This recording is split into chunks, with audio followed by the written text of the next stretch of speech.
পরিমণির বিরুদ্ধে ব্যবসায়ী নাসিরুদ্দিন মাহমুদকে হত্যা চেষ্টার অভিযোগ আনা হয়েছিল। গত বছরই শোনা গিয়েছিল এই কথা, যদিও ঘটনাটা 2021 সালের জুলাই মাসের ঘটনা। 2022 সালের জুলাই মাসে পরিমণির বিরুদ্ধে অভিযোগ দায়ের করেন ওই ব্যবসায়ী।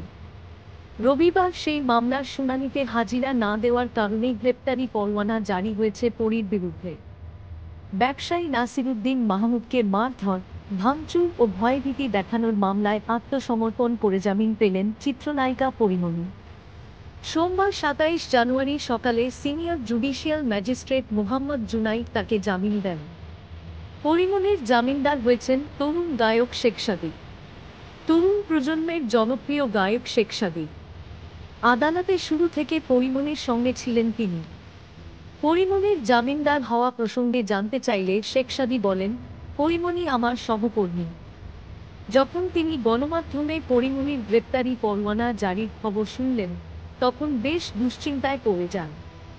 তখন পরিমণির সঙ্গে কথা হয়। তিনি আমাকে জানিয়েছিলেন আজ আদালতে আত্মসমর্পণ করবেন।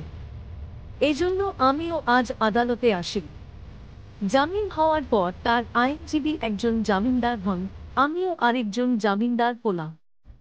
শেখ সাদী জানান, একই অঙ্গনে দীর্ঘদিন কাজ করার কারণে পরিমণির সঙ্গে বেশ আগেই পরিচয় হয়েছিল। তখন থেকে পেশাগত বিষয় নিয়ে তার সঙ্গে নিয়মিত কথাবার্তা হয়। ভিডিওটি ভালো লাগলে অবশ্যই লাইক এবং সাবস্ক্রাইব করবেন। ধন্যবাদ।